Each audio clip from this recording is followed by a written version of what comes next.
ಇದೀಗ ಪಶ್ಚಿಮ ಬಂಗಾಳದಲ್ಲಿ ದಿನದಿಂದ ದಿನಕ್ಕೆ ವೈದ್ಯೆಯ ಅತ್ಯಾಚಾರ ಮತ್ತು ಕೊಲೆ ಪ್ರಕರಣ ಭಾರಿ ಆಕ್ರೋಶವನ್ನು ಹುಟ್ಟಾಕ್ತಾ ಇದೆ. ಆದರೆ ಪೊಲೀಸರು ಪ್ರತಿಭಟನಾಕಾರರನ್ನ ತಡೆಯೋಕೆ ಅಶ್ರುವಾಯು ಶೆಲ್ಗಳು ಮತ್ತು ಜಲಫಿರಂಗಿಗಳನ್ನ ಬಳಸಿದ್ದರಿಂದ ಭಾರಿ ಆಕ್ರೋಶ ಹುಟ್ಟಾಗ್ತಾ ಇದೆ. ಅತ್ಯಾಚಾರಿಗಳಿಗೆ ಮರಣದಂಡನೆ ವಿಧಿಸುವ ಮಸೂದೆಯನ್ನ 10 ದಿನಗಳ ಒಳಗೆ ಅಂಗೀಕರಿಸ್ತೇವೆ, ಈ ಮಸೂದೆಯನ್ನ ರಾಜ್ಯಪಾಲರಿಗೆ ಕಳಿಸ್ತೇವೆ ಅಂತ ಹೇಳಿದ್ದಾರೆ. ಜೈಶಂಕರ್ ಭೂಪಾಲಪಲ್ಲಿ ಜಿಲ್ಲೆಯಲ್ಲಿ ಮಹಿಳಾ ಹೆಡ್ ಕಾನ್ಸ್ಟೇಬಲ್ಗೆ ಗನ್ ತೋರಿಸಿ ಅತ್ಯಾಚಾರ ಮಾಡಲಾಗಿತ್ತು. 14 ವರ್ಷದ ಸಹೋದರಿಯರ ಮೇಲೆ 1 ವರ್ಷಕ್ಕೂ ಹೆಚ್ಚು ಕಾಲ ಅತ್ಯಾಚಾರವೆಸಗಿದ ಆರೋಪದ ಮೇಲೆ ಇಬ್ಬರು ಸಹೋದರರನ್ನ ಬಂಧಿಸಲಾಗಿದೆ. ಮಾದನಾಯಕನಹಳ್ಳಿ ಪೊಲೀಸ್ ಠಾಣಾ ವ್ಯಾಪ್ತಿಯಲ್ಲಿ 8 ವರ್ಷದ ಬಾಲಕಿ ಮೇಲೆ ಅತ್ಯಾಚಾರ ಮಾಡಲಾಗಿತ್ತು. ವ್ಯಕ್ತಿಯೊಬ್ಬ ತನ್ನ ಸ್ನೇಹಿತನ 3 ವರ್ಷದ ಮಗು ಮೇಲೆ ಅತ್ಯಾಚಾರ ಎಸಗಿರುವಂತಹ ಘಟನೆ. ಎಲ್ಲಿ ಬಿಜೆಪಿ ಪಕ್ಷ ಆಡಳಿತದಲ್ಲಿ ಇರುತ್ತೋ ಅಂತ ಕ್ಷೇತ್ರಗಳಲ್ಲಿ ಬಿಜೆಪಿ ಧ್ವನಿ ಎತ್ತೋದಿಲ್ಲ. ಎಲ್ಲಿ ಬೇರೆ ಪಕ್ಷಗಳು ಆಡಳಿತವನ್ನ ನಡೆಸುತ್ತೋ ಅಲ್ಲಿ ಮಾತ್ರ ಬಿಜೆಪಿಗರ ಧ್ವನಿ ದೊಡ್ಡದಾಗಿ ಕೇಳಿಸುತ್ತೆ. ಹೆಣದ ಮೇಲೂ ರಾಜಕೀಯ, ಹೆಣ್ಣಿನ ಶೀಲದ ಜೊತೆಯೂ ರಾಜಕೀಯ. ನಮಸ್ಕಾರ, ಈ ದಿನ.comಗೆ ಸ್ವಾಗತ. ನಾನು ಜಿಎಂ ಪವಿತ್ರ. ಕೋಲ್ಕತ್ತಾದ ಆರ್ಜಿಕರ್ ವೈದ್ಯಕೀಯ ಕಾಲೇಜು ಆಸ್ಪತ್ರೆಯಲ್ಲಿ ಮಹಿಳಾ ವೈದ್ಯೆಯ ಮೇಲೆ ಅತ್ಯಾಚಾರ ಎಸಗಿ ಕೊಲೆ ಮಾಡಿದ ಘಟನೆಗೆ ಸಂಬಂಧಿಸಿದಂತೆ ದೇಶದಾದ್ಯಂತ ಪ್ರತಿಭಟನೆಗಳು ನಡೀತಾ ಇದೆ. ಆಸ್ಪತ್ರೆಯಲ್ಲಿ ವೈದ್ಯಕೀಯ ವಿದ್ಯಾರ್ಥಿನಿ ಮೇಲೆ ನಡೆದ ಅತ್ಯಾಚಾರ ಮತ್ತು ಕೊಲೆ ಪ್ರಕರಣಕ್ಕೆ ಸಂಬಂಧಿಸಿದಂತೆ ನಿತ್ಯ ಹೊಸ ವಿಷಯಗಳು ಬೆಳಕಿಗೆ ಬರ್ತಾ ಇದೆ.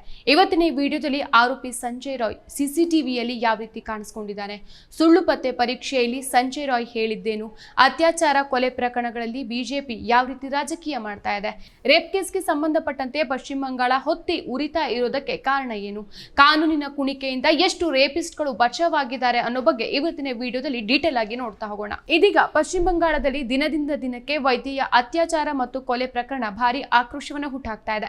ಘಟನೆಯನ್ನ ಖಂಡಿಸಿ ಮಂಗಳವಾರವೂ ಕೂಡ ಕೋಲ್ಕತ್ತಾದಲ್ಲಿ ಬೃಹತ್ ಪ್ರತಿಭಟನೆಗೆ ಕರೆ ನೀಡಲಾಗಿತ್ತು. ಈ ಸಂದರ್ಭದಲ್ಲಿ ಪೊಲೀಸರು ಮತ್ತು ಪ್ರತಿಭಟನಾಕಾರರ ನಡುವೆ ಸಂಘರ್ಷ ಉಂಟಾಗಿದ್ದು ಲಾಠಿ ಚಾರ್ಜ್ ಮಾಡಿದ್ದು ಅಶ್ರುವಾಯು ಸಿಡಿಸಿದ್ದಾರೆ.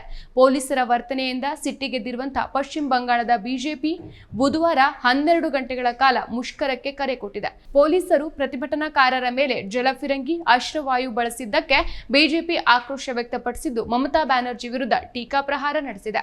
ವೈದ್ಯೆಯ ಅತ್ಯಾಚಾರ ಮತ್ತು ಹತ್ಯೆಯ ಪ್ರಕರಣವನ್ನ ಖಂಡಿಸಿ ರಾಜ್ಯ ಕಾರ್ಯದರ್ಶಿ ಮತ್ತು ಸಚಿವಾಲಯಗಳಿರುವಂತಹ ಭವನಕ್ಕೆ ವಿದ್ಯಾರ್ಥಿಗಳು, ಪ್ರತಿಭಟನಾಕಾರರು ಮೆರವಣಿಗೆ ಮಾಡೋಕೆ ನಿರ್ಧರಿಸಿದ್ರು. ಆದ್ರೆ ಪೊಲೀಸರು ಪ್ರತಿಭಟನಾಕಾರರನ್ನ ತಡೆಯೋಕೆ ಅಶ್ರುವಾಯು ಶೆಲ್ಗಳು ಮತ್ತು ಜಲಫಿರಂಗಿಗಳನ್ನ ಬಳಸಿದ್ದರಿಂದ ಭಾರಿ ಆಕ್ರೋಶ ಹುಟ್ಟಾಗ್ತಾ ಇದೆ. ಕೆಲವು ಪ್ರತಿಭಟನಾಕಾರರು ಪೊಲೀಸರ ಮೇಲೂ ಕೂಡ ಕಲ್ಲು ತೂರಾಟ ನಡೆಸಿದ್ದಾರೆ. ಇನ್ನು ಈ ಬಗ್ಗೆ ತೃಣಮೂಲ ಕಾಂಗ್ರೆಸ್ ಪ್ರತಿಕ್ರಿಯೆ ನೀಡಿದ್ದು ಪ್ರತಿಭಟನಾ ಮೆರವಣಿಗೆಗೆ ಅನುಮತಿ ನೀಡಿರಲಿಲ್ಲ, ಆದ್ರೂ ಗಲಭೆ ಮಾಡೋ ಮೂಲಕ ರಾಜ್ಯದಲ್ಲಿ ಅಶಾಂತಿಯನ್ನ ಸೃಷ್ಟಿಸಿ ಹಿಂಸಾಚಾರ ನಡೆಸೋಕೆ ಪಿತೂರಿ ನಡೆಸಲಾಗ್ತಿದೆ ಅಂತ ಆರೋಪಿಸಿದ್ದಾರೆ. ಈ ಪ್ರತಿಭಟನೆ ಹಿನ್ನೆಲೆ ನಬಣ್ಣ ಭವನಕ್ಕೆ ಭಾರಿ ಬಿಗಿ ಬಂದೋಬಸ್ತ್ ನೀಡಲಾಗಿತ್ತು. 6,000 ಪೊಲೀಸ್ ಸಿಬ್ಬಂದಿಯನ್ನ ನಿಯೋಜನೆ ಮಾಡಲಾಗಿತ್ತು. ಪ್ರತಿಭಟನಾಕಾರರ ಮೇಲೆ ನಿಗಾ ಇಡೋಕೆ ಡ್ರೋನ್ಗಳನ್ನು ಸಹ ಬಳಸಲಾಗಿತ್ತು. ಬ್ಯಾರಿಕೇಡ್ಗಳನ್ನ ನೆಲಕ್ಕೆ ಬೆಸುಗೆ ಹಾಕಲಾಗಿದೆ ಮತ್ತು ಪ್ರತಿಭಟನಾಕಾರರು ಅವುಗಳ ಮೇಲೆ ಹತ್ತೋದನ್ನ ತಪ್ಪಿಸೋಕೆ ಗ್ರೀಸ್ ಅನ್ನ ಸವರಲಾಗಿತ್ತು. ವೈದ್ಯೆಯ ಅತ್ಯಾಚಾರ ಮತ್ತು ಕೊಲೆ ಪ್ರಕರಣವನ್ನು ನಿಭಾಯಿಸೋಕೆ ರಾಜ್ಯ ಸರ್ಕಾರ ವಿಫಲವಾಗಿದ್ದು ಮುಖ್ಯಮಂತ್ರಿ ಮಮತಾ ಬ್ಯಾನರ್ಜಿ ರಾಜೀನಾಮೆ ಕೊಡಬೇಕು ಅಂತ ಒತ್ತಾಯಿಸಿ ಘೋಷಣೆಗಳನ್ನ ಕೂಗಲಾಗಿದೆ. ಹಲವು ವಿದ್ಯಾರ್ಥಿ ಸಂಘಟನೆಗಳು ಮತ್ತು ನಾಗರಿಕ ಸಂಘಟನೆಗಳು ಪ್ರತಿಭಟನೆಗೆ ಬೆಂಬಲ ನೀಡಿದೆ. ಇದು ಬಿಜೆಪಿ ಬೆಂಬಲಿತ ಪ್ರತಿಭಟನೆ ಅಂತ ಅಧಿಕಾರದಲ್ಲಿರುವ ತೃಣಮೂಲ ಕಾಂಗ್ರೆಸ್ ಆರೋಪಿಸಿದೆ. ವಿದ್ಯಾರ್ಥಿ ಸಂಘಟನೆಗಳು ಪ್ರತಿಭಟನೆ ಮಾಡುತ್ತೆ ಅಂತ ಹೇಳಲಾಗಿತ್ತು, ಆದರೆ ರಾಜಕೀಯ ಪಕ್ಷಗಳಿಗೆ ಸೇರಿದವರು ಪ್ರತಿಭಟನೆಯಲ್ಲಿ ಪಾಲ್ಗೊಂಡಿದ್ವು ಅಂತ ಕೂಡ ಹೇಳಿದ್ದಾರೆ. ಇನ್ನು ಅತ್ಯಾಚಾರಿಗಳಿಗೆ ಗಲ್ಲು ಶಿಕ್ಷೆ ವಿಧಿಸುವ ಮಸೂದೆಯನ್ನ ನಮ್ಮ ಸರ್ಕಾರ ತರಲಿದೆ. ರಾಜ್ಯಪಾಲರು ಈ ಮಸೂದೆಗೆ ಒಪ್ಪಿಗೆ ನೀಡೋಕೆ ನಿರಾಕರಿಸಿದ್ರೆ ನಾವು ರಾಜಭವನದ ಮುಂದೆ ಪ್ರತಿಭಟನೆ ನಡೆಸಲಿದ್ದೇವೆ ಅಂತ ಪಶ್ಚಿಮ ಬಂಗಾಳದ ಮುಖ್ಯಮಂತ್ರಿ ಮಮತಾ ಬ್ಯಾನರ್ಜಿ ಅವರು ಬುಧವಾರ ಹೇಳಿದ್ದಾರೆ. ಟಿಎಂಸಿ ವಿದ್ಯಾರ್ಥಿ ಘಟಕವಾದ ತೃಣಮೂಲ ಛತ್ರ ಪರಿಷತ್ತಿನ ರ್ಯಾಲಿಯಲ್ಲಿ ಮಾತನಾಡಿದ ಬ್ಯಾನರ್ಜಿ, ಮುಂದಿನ ವಾರ ವಿಧಾನಸಭಾ ಅಧಿವೇಶನ ಕರೆಯಲಾಗುತ್ತೆ. ಅತ್ಯಾಚಾರಿಗಳಿಗೆ ಮರಣದಂಡನೆ ವಿಧಿಸುವ ಮಸೂದೆಯನ್ನ 10 ದಿನಗಳ ಒಳಗೆ ಅಂಗೀಕರಿಸ್ತೇವೆ, ಈ ಮಸೂದೆಯನ್ನ ರಾಜ್ಯಪಾಲರಿಗೆ ಕಳಿಸ್ತೇವೆ ಅಂತ ಹೇಳಿದ್ದಾರೆ. ಸಪೋಸ್ ರಾಜ್ಯಪಾಲರು ಅಂಗೀಕರಿಸದೇ ಇದ್ರೆ ನಾವು ರಾಜಭವನದ ಹೊರಗೆ ಕುಳಿತುಕೊಳ್ತೇವೆ, ಧರಣಿ ಮಾಡ್ತೇವೆ, ಮಸೂದೆಯನ್ನ ಅಂಗೀಕರಿಸಲೇಬೇಕು. ಈ ಬಾರಿ ರಾಜ್ಯಪಾಲರು ತಪ್ಪಿಸ್ಕೊಳ್ಳೋಕೆ ಸಾಧ್ಯ ಇಲ್ಲ ಅಂತ ಪಶ್ಚಿಮ ಬಂಗಾಳದ ಮುಖ್ಯಮಂತ್ರಿ ಮಮತಾ ಬ್ಯಾನರ್ಜಿ ಅವರು ಹೇಳಿದ್ದಾರೆ. ಇದೀಗ ಕೋಲ್ಕತ್ತಾದ ಆರ್ಜಿಕರ್ ವೈದ್ಯಕೀಯ ಕಾಲೇಜು ಆಸ್ಪತ್ರೆಯಲ್ಲಿ ಮಹಿಳಾ ವೈದ್ಯೆಯ ಮೇಲೆ ಅತ್ಯಾಚಾರ ಕೊಲೆ ಪ್ರಕರಣಕ್ಕೆ ಸಂಬಂಧಿಸಿದ ಸಿಸಿಟಿವಿ ದೃಶ್ಯಗಳು ಸಹ ಸಾಮಾಜಿಕ ಜಾಲತಾಣಗಳಲ್ಲಿ ವೈರಲ್ ಆಗಿದೆ. ಇದರಲ್ಲಿ ಆರೋಪಿ ಸಂಜಯ್ ರಾಯ್ ಆಗಸ್ಟ್ 9ಕ್ಕೆ ಮುಂಜಾನೆ 4:03ಕ್ಕೆ 3ನೇ ಮಹಡಿಗೆ ಹೋಗ್ತಾ ಇರೋದು ಕಂಡುಬಂದಿದೆ. ಸಿಸಿಟಿವಿ ದೃಶ್ಯಾವಳಿಗಳ ಚಿತ್ರವನ್ನ ಸಿಬಿಐ ಮೂಲಗಳು ಹಂಚಿಕೊಂಡಿದೆ. 31 ವರ್ಷದ ವೈದ್ಯಕೀಯ ವಿದ್ಯಾರ್ಥಿನಿಯ ಕೊಲೆ ಪ್ರಕರಣ ಆರೋಪಿಯಾಗಿರುವಂತಹ ಸಂಜಯ್ ಸೆಮಿನಾರ್ ಹಾಲ್ ಕಡೆ ಹೋಗುವಂತ ದೃಶ್ಯ ಸಿಸಿಟಿವಿಯಲ್ಲಿ ಸೆರೆಯಾಗಿದೆ. ಬ್ಲೂಟೂತ್ ಇಯರ್ಫೋನ್ಗಳನ್ನು ಆತ ಕುತ್ತಿಗೆ ಸುತ್ತಲೂ ಹಾಕಿದ್ದ, ಕೈಯಲ್ಲಿ ಹೆಲ್ಮೆಟ್ ಹಿಡಿದಿದ್ದ. ಈ ಬ್ಲೂಟೂತ್ ಆಧಾರದ ಮೇಲೆ ಸಂಜಯ್ ರಾಯ್ ಅವನನ್ನು ಬಂಧಿಸಲಾಗಿತ್ತು. ಸಂಜಯ್ ರಾಯ್ ಸೆಮಿನಾರ್ ರೂಮಿಂದ ಹೊರಬಂದಾಗ ಅವನ ಬಳಿ ಇದ್ದಂಥ ಬ್ಲೂಟೂತ್ ಇಯರ್ಫೋನ್ಗಳು ಕಾಣೆಯಾಗಿತ್ತು. ಇದೇ ಬ್ಲೂಟೂತ್ ಅಪರಾಧದ ಸ್ಥಳದಲ್ಲಿ ಕಂಡುಬಂದಿರೋದು. ಈ ಸಿಸಿಟಿವಿ ದೃಶ್ಯಾವಳಿಗಳು ಮತ್ತು ಆಸ್ಪತ್ರೆಯ ಬ್ಲೂಟೂತ್ ಆಧಾರದ ಮೇಲೆ ಪೊಲೀಸರು ಸಂಜಯ್ ರಾಯ್ನನ್ನ ವಶಕ್ಕೆ ಪಡೆದುಕೊಂಡು ವಿಚಾರಣೆಯನ್ನು ಶುರು ಮಾಡಿದ್ದಾರೆ. ಇದಾದ ನಂತರ ಸಂಜಯ್ ರಾಯ್ ತನ್ನ ಅಪರಾಧವನ್ನು ಒಪ್ಕೊಂಡಿದ್ದಾನೆ. ಈ ಫೋಟೋದಲ್ಲಿ ಸಂಜಯ್ ರಾಯ್ ಕೈಯಲ್ಲಿ ಹೆಲ್ಮೆಟ್ ಕೂಡ ಕಾಣಿಸ್ತಾ ಇದೆ.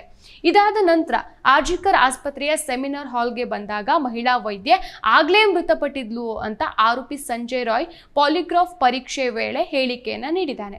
ಇದಕ್ಕೂ ಮೊದಲು ಆತನನ್ನ ಅರೆಸ್ಟ್ ಮಾಡಿದಾಗ ಆತ ಪೊಲೀಸರ ಬಳಿ ಒಪ್ಕೊಂಡಿದ್ದ, ನಾನೇ ಈ ಅತ್ಯಾಚಾರವನ್ನ ಮಾಡಿದ್ದು, ನನ್ನನ್ನು ಗಲ್ಲಿಗೇರಿಸಿ ಅಂತ. ಆದ್ರೆ ಸುಳ್ಳು ಪತ್ತೆ ಪರೀಕ್ಷೆ ನಂತರ ಆತ ಹೇಳಿರೋದು ಇದು. ಸುಳ್ಳು ಪತ್ತೆ ಪರೀಕ್ಷೆ ನಂತರ ಈತ ಯೂಟರ್ನ್ ಹೊಡೆದಿದ್ದಾನೆ. ಅತ್ಯಾಚಾರ ಕೊಲೆ ಮಾಡಿದ್ದು ನಾನೇ ಅಂತ ಈಗಾಗಲೇ ಮೊದಲೇ ಒಪ್ಕೊಂಡಿದ್ದಂಥ ಸಂಜಯ್ ರಾಯ್ ಇದೀಗ ಯೂಟರ್ನ್ ಹೊಡೆದಿದ್ದು ಆತನ ಮಾನಸಿಕ ಸ್ಥಿತಿ ಬಗ್ಗೆ ಅನುಮಾನ ಹುಟ್ಟಿದೆ.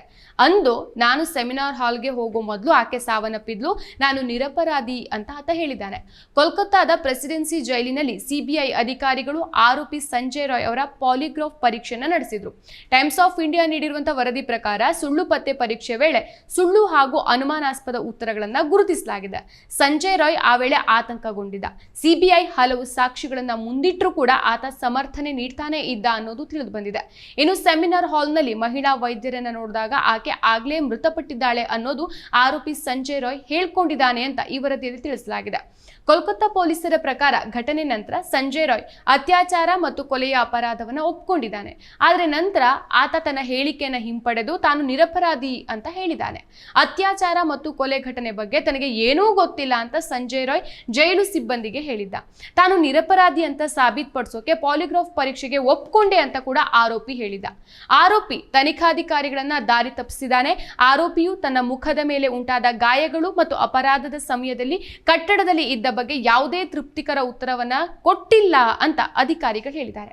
ಇದರ ಜೊತೆಗೆ ಆರೋಪಿ ಸಂಜಯ್ ಅವತ್ತು ಬಳಸಿದಂತ ಬೈಕ್ ಉನ್ನತ ಪೊಲೀಸ್ ಅಧಿಕಾರಿಯದ್ದು ಅನ್ನೋ ಮಾಹಿತಿ ಕೂಡ ಲಭ್ಯವಾಗಿದೆ. ಕೋಲ್ಕತ್ತಾ ಪೊಲೀಸ್ ಇಲಾಖೆಯಲ್ಲಿ ಸ್ವಯಂ ಸೇವಕನಾಗಿದ್ದಂಥ ಸಂಜಯ್ ಅಂದು ರೆಡ್ ಲೈಟ್ ಏರಿಯಾಗೆ ಹೋಗುವಾಗ ಬಳಸಿದ್ದು ಇದೇ ಬೈಕ್ ಆಗಿತ್ತು. ಆತ ಕುಡಿದ ಅಮಲಿನಲ್ಲಿ 15 ಕಿಲೋಮೀಟರ್ ದೂರದವರೆಗೆ ಬೈಕ್ ಅನ್ನು ಚಲಾಯಿಸಿದ್ದ.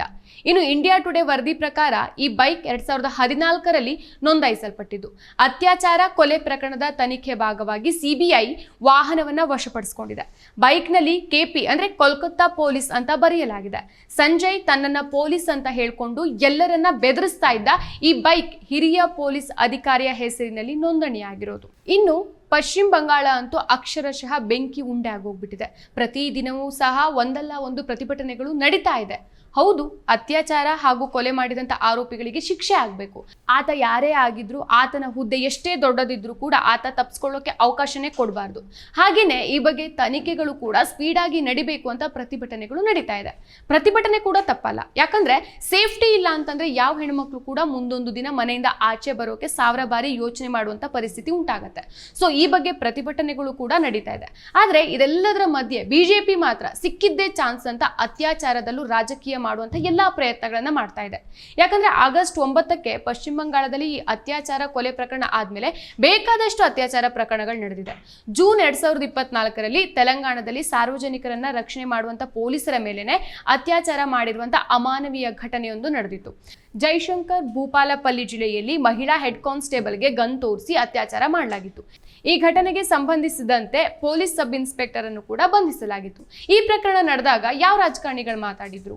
2024 ಮೇನಲ್ಲಿ ಉತ್ತರ ಪ್ರದೇಶದ ಗಾಜಿಯಾಬಾದ್ ಜಿಲ್ಲೆಯಲ್ಲಿ 14 ವರ್ಷದ ಸಹೋದರಿಯರ ಮೇಲೆ 1 ವರ್ಷಕ್ಕೂ ಹೆಚ್ಚು ಕಾಲ ಅತ್ಯಾಚಾರವೆಸಗಿದ ಆರೋಪದ ಮೇಲೆ 2 ಸಹೋದರರನ್ನ ಬಂಧಿಸಲಾಗಿತ್ತು. ಪದೇ ಪದೇ ಆ ಬಾಲಕಿಯ ಮೇಲೆ ಅತ್ಯಾಚಾರ ನಡೆಸಿದ್ರಿಂದ 2 ಸಹೋದರರಿಂದಾಗಿ 14 ವರ್ಷದ ಬಾಲಕಿ ಗರ್ಭ ಧರಿಸಿದ್ರು. ಈ ಘಟನೆ ಬಗ್ಗೆ ಎಷ್ಟು ಜನ ರಾಜಕಾರಣಿಗಳು ಧ್ವನಿ ಎತ್ತಿದ್ರು? ಇನ್ನು ಇದೇ ವರ್ಷ ಮೇ ತಿಂಗಳಲ್ಲಿ ಬೆಂಗಳೂರು ಉತ್ತರ ತಾಲೂಕಿನ ಮಾದನಾಯಕನಹಳ್ಳಿ ಪೊಲೀಸ್ ಠಾಣಾ ವ್ಯಾಪ್ತಿಯಲ್ಲಿ 8 ವರ್ಷದ ಬಾಲಕಿ ಮೇಲೆ ಅತ್ಯಾಚಾರ ಮಾಡಲಾಗಿತ್ತು. ಅತ್ಯಾಚಾರ ಎಸಗಿದ ಆರೋಪಿ ಬಾಲಕಿ ಕುಟುಂಬ ವಾಸವಾಗಿದ್ದಂತಹ ಮನೆಯ ಮಾಲೀಕನೇ ಆಗಿದ್ದ. ಮಾದನಾಯಕನಹಳ್ಳಿ ಪೊಲೀಸ್ ಠಾಣೆಯಲ್ಲಿ ಪೋಕ್ಸೋ ಪ್ರಕರಣ ದಾಖಲಿಸಿ ಆರೋಪಿಯನ್ನ ಬಂಧಿಸಿದ್ದಾರೆ. ಇನ್ನು ನಿನ್ನೆ ಬೆಳಕಿಗೆ ಬಂದಿರುವಂತಹ ಇನ್ನೊಂದು ಘಟನೆ ಇದೆ. ವ್ಯಕ್ತಿಯೊಬ್ಬ ತನ್ನ ಸ್ನೇಹಿತನ 3 ವರ್ಷದ ಮಗು ಮೇಲೆ ಅತ್ಯಾಚಾರ ಎಸಗಿರುವಂತಹ ಘಟನೆ ಗುಜರಾತ್ನ ವಲ್ಸಾದ್ನಲ್ಲಿ ನಡೆದಿದೆ. 3 ವರ್ಷದ ಮಗು ಮೇಲೆ ಆಕೆಯ ತಂದೆಯ ಆಪ್ತ ಸ್ನೇಹಿತನೇ ಅತ್ಯಾಚಾರ ಎಸಗಿರೋದು ಗೊತ್ತಾಗಿದೆ. ಆರೋಪಿಗಳು ಅಪರಾಧ ಎಸಗಿ ನಂತರ ಪರಾರಿಯಾಗಿದ್ದು ಜನರ ಆಕ್ರೋಶಕ್ಕೆ ಕಾರಣ ಆಗಿತ್ತು. ಲೈಂಗಿಕ ದೌರ್ಜನ್ಯದ ಸುದ್ದಿ ಹರಡ್ತಾ ಇದ್ದಂತೆ ಸ್ಥಳೀಯ ನಿವಾಸಿಗಳು ಉಮರ್ ಗ್ರಾಮ್ ಪೊಲೀಸ್ ಠಾಣೆಗೆ ಮುತ್ತಿಗೆ ಹಾಕಿ ತಕ್ಷಣವೇ ಕ್ರಮ ವಹಿಸಬೇಕು ಮತ್ತು ಆರೋಪಿಗಳನ್ನ ಬಂಧಿಸಬೇಕು ಅಂತ ಒತ್ತಾಯಿಸಿದ್ದಾರೆ. ಈ ಸುದ್ದಿ ಬಗ್ಗೆ ಯಾಕೆ ಬಿಜೆಪಿ ಪಕ್ಷದ ನಾಯಕರು ಧ್ವನಿ ಎತ್ತುತ್ತಾ ಇಲ್ಲ, ಯಾಕೆ ಧ್ವನಿ ಎತ್ತೋದಿಲ್ಲ ಅನ್ನೋದಕ್ಕೂ ಕೂಡ ಕಾರಣ ಇದೆ. ಎಲ್ಲಿ ಬಿಜೆಪಿ ಪಕ್ಷ ಆಡಳಿತದಲ್ಲಿ ಇರುತ್ತೋ ಅಂತ ಕ್ಷೇತ್ರಗಳಲ್ಲಿ ಬಿಜೆಪಿ ಧ್ವನಿ ಎತ್ತೋದಿಲ್ಲ. ಎಲ್ಲಿ ಬೇರೆ ಪಕ್ಷಗಳು ಆಡಳಿತವನ್ನ ನಡೆಸತ್ತೋ ಅಲ್ಲಿ ಮಾತ್ರ ಬಿಜೆಪಿಗರ ಧ್ವನಿ ದೊಡ್ಡದಾಗಿ ಕೇಳಿಸುತ್ತೆ. ಇದು ನಮ್ಮ ರಾಜಕಾರಣದ ವ್ಯವಸ್ಥೆ. ಹೆಣದ ಮೇಲೂ ರಾಜಕೀಯ, ಹೆಣ್ಣಿನ ಶೀಲದ ಜೊತೆಯೂ ರಾಜಕೀಯ. ಈ ಬಿಜೆಪಿಗರು ಎಲ್ಲಾ ಕಡೆ ತಮ್ಮ ರಾಜಕೀಯ ಮಾಡ್ತಾರೆ ಬಿಟ್ರೆ ಜನರಿಗೆ ನ್ಯಾಯ ಸಿಗ್ಬೇಕು ಅನ್ನೋ ಹೋರಾಟಗಳು ನಡೆಯೋದೇ ಇಲ್ಲ. ನಿಜವಾಗ್ಲೂ ನ್ಯಾಯಕ್ಕೋಸ್ಕರ ಹೋರಾಟಗಳು ಮಾಡೋದೇ ನಿಜ ಆಗಿದ್ದಿದ್ರೆ ಸೌಜನ್ಯ ಕೇಸ್ ನಡೆದು ಎಷ್ಟು ವರ್ಷ ಆಗಿದೆ? ಯಾವ ಬಿಜೆಪಿ ನಾಯಕ ಸೌಜನ್ಯ ಪರವಾಗಿ ಬೀದಿಗಿಳಿದು ಹೋರಾಟ ಮಾಡಿದ್ದಾರೆ? ಯಾರು ಕೂಡ ಮಾಡಿಲ್ಲ.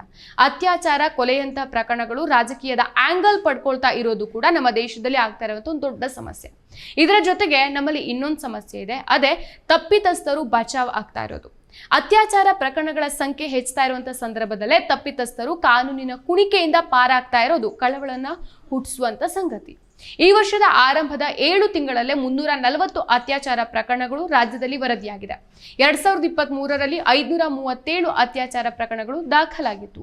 ಇವುಗಳಲ್ಲಿ ಎಷ್ಟು ಪ್ರಕರಣಗಳಲ್ಲಿ ತಪ್ಪಿತಸ್ಥರಿಗೆ ಶಿಕ್ಷೆ ಆಗತ್ತೆ ಅಂತ ಹೇಳಲಿಕ್ಕಾಗೋದಿಲ್ಲ. ಅತ್ಯಾಚಾರ ಪ್ರಕರಣಗಳನ್ನ ನಮ್ಮ ವ್ಯವಸ್ಥೆ ಹೇಗೆ ನಿರ್ವಹಿಸುತ್ತೆ ಅನ್ನೋದಕ್ಕೆ ನಿದರ್ಶನವಾಗಿ 2013ರಿಂದ 2023ರವರೆಗೆ 10 ವರ್ಷಗಳ ಅವಧಿಯಲ್ಲಿ ಬೆಂಗಳೂರಿನಲ್ಲಿ ದಾಖಲಾದ 1322 ಅತ್ಯಾಚಾರ ಪ್ರಕರಣಗಳಲ್ಲಿನ ಶಿಕ್ಷೆಯ ಅಂಕಿಅಂಶವನ್ನು ನಾವು ಗಮನಿಸಬಹುದು. 1322ರಲ್ಲಿ ಈವರೆಗೆ 10 ಪ್ರಕರಣಗಳಿಗೆ ಮಾತ್ರ ದಂಡನೆ ದೊರೆತಿದೆ. ಶಿಕ್ಷೆಯ ಪ್ರಮಾಣ ಕೇವಲ 0.76% ಇದೆ. 713 ಪ್ರಕರಣಗಳ ವಿಚಾರಣೆ ನಡೀತಾ ಇದ್ರೆ 230 ಪ್ರಕರಣಗಳು ತನಿಖಾ ಹಂತದಲ್ಲಿದೆ. 259 ಪ್ರಕರಣಗಳಲ್ಲಿ ಆರೋಪಿಗಳನ್ನ ಖುಲಾಸೆ ಮಾಡಲಾಗಿದೆ. 110 ಪ್ರಕರಣಗಳಲ್ಲಿ ಸಾಕ್ಷಿಗಳಿಲ್ಲದೇನೆ ಬಿ ರಿಪೋರ್ಟ್ ಸಲ್ಲಿಸಲಾಗಿದೆ. ಈ ಅಂಕಿಅಂಶಗಳು ಕಾನೂನು ಸುವ್ಯವಸ್ಥೆಯಲ್ಲಿ ಇರುವಂತಹ ಲೋಪಗಳಿಗೆ ಕನ್ನಡಿ ಹಿಡಿಯುವಂತಿದೆ. ಅತ್ಯಾಚಾರ ಪ್ರಕರಣಗಳು ನ್ಯಾಯಾಲಯದಲ್ಲಿ ಗಟ್ಟಿಯಾಗಿ ನಿಲ್ಲದೇ ಇರೋಕೆ ಸಾಕ್ಷಿ ಕೊರತೆ ಮುಖ್ಯ ಕಾರಣ ಆಗುತ್ತೆ. ಬಹುತೇಕ ಪ್ರಕರಣಗಳಲ್ಲಿ ಸಂತ್ರಸ್ತೆಯರೇ ಪ್ರತಿಕೂಲ ಸಾಕ್ಷಿಗಳಾಗಿ ಬದಲಾಗೋದಿದೆ. ನ್ಯಾಯಾಲಯದ ಆಚೆ ನಡೆಯುವಂಥ ರಾಜಿ ಪಂಚಾಯಿತಿಗಳಿಂದನೂ ಕೂಡ ಅತ್ಯಾಚಾರ ಪ್ರಕರಣಗಳು ಜೀವವನ್ನು ಕಳ್ಕೊಳ್ಳುತ್ತೆ.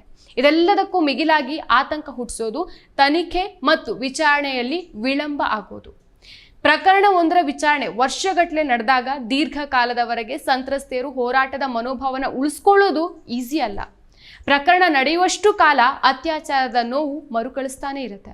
ಹಾಗಾಗಿ ಪ್ರಕರಣಗಳು ತ್ವರಿತಗತಿಯಲ್ಲಿ ಕೊನೆಗೊಳ್ಳುವಂತೆ ಕಾನೂನು ವ್ಯವಸ್ಥೆಯನ್ನ ಮಾನವೀಯಗೊಳಿಸಬೇಕಾಗಿದೆ. ಕಾಯ್ದೆಗಳನ್ನ ಬಲಪಡಿಸೋದ್ರ ಜೊತೆಗೆ ಅತ್ಯಾಚಾರ ಘಟನೆಗಳನ್ನ ರಾಜಕೀಯಗೊಳಿಸೋದಿರುವ ಸಂವೇದನೆಯನ್ನ ಸಮಾಜದಲ್ಲಿ ರೂಪಿಸುವಂತ ಆಂದೋಲನವೂ ಸಹ ತುರ್ತಾಗಿ ನಡಿಬೇಕಾಗಿದೆ. ಜಾತಿ, ಧರ್ಮ, ಹಣ ಹಾಗೂ ಅಧಿಕಾರದ ಬಲ ಕೂಡ ಕೆಲವೊಮ್ಮೆ ತಪ್ಪಿತಸ್ಥರ ಪರವಾಗಿ ಕೆಲಸ ಮಾಡಿರುವಂತಹ ಉದಾಹರಣೆಗಳು ನಮ್ಮ ಕಣ್ಮುಂದೆನೇ ಇದೆ.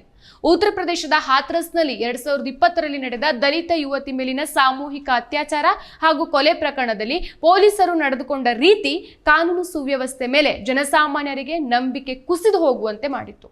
ಇತ್ತೀಚೆಗೆ ಕೋಲ್ಕತ್ತಾದಲ್ಲಿ ನಡೆದ ವೈದ್ಯ ವಿದ್ಯಾರ್ಥಿನಿಯ ಅತ್ಯಾಚಾರ ಕೊಲೆ ಪ್ರಕರಣದಲ್ಲಿ ಪೊಲೀಸರು ಅನುಸರಿಸಿದ ವಿಳಂಬ ನೀತಿ ಬಗ್ಗೆ ಸುಪ್ರೀಂ ಕೋರ್ಟ್ ಅತೃಪ್ತಿ ವ್ಯಕ್ತಪಡಿಸಿದೆ. ಇನ್ಮೇಲಾದ್ರೂ ಇಂಥ ಅಲಕ್ಷ್ಯ ಕೊನೆಗೊಳ್ಳಬೇಕು. ಕಾಯ್ದೆಗಳನ್ನ ಬಲಪಡಿಸುವ ಬಗ್ಗೆ ಕೇಂದ್ರ ಸರ್ಕಾರ ಯೋಚಿಸಬೇಕು. ಕಾನೂನನ್ನ ಬಲಪಡಿಸುವ ಪ್ರಕ್ರಿಯೆ ವಿಳಂಬ ಇಲ್ಲದೇನೆ ನಡೆಯುವಂತೆ ನೋಡ್ಕೊಳ್ಬೇಕಾದದ್ದು ಕೇಂದ್ರ ಸರ್ಕಾರದ ಹೊಣೆಗಾರಿಕೆ. ಮತ್ತಷ್ಟು ವಿಶೇಷ ವಿಡಿಯೋಗಳನ್ನು ನೋಡಲು ಮತ್ತು ಹೊಸ ವಿಡಿಯೋಗಳ ಬಗ್ಗೆ ತಿಳಿಯಲು ಈ ದಿನ .com ಯೂಟ್ಯೂಬ್ ಚಾನೆಲ್ ಸಬ್ಸ್ಕ್ರೈಬ್ ಮಾಡಿ ಮತ್ತು ಬೆಲ್ ಐಕಾನ್ ಕ್ಲಿಕ್ ಮಾಡಿ.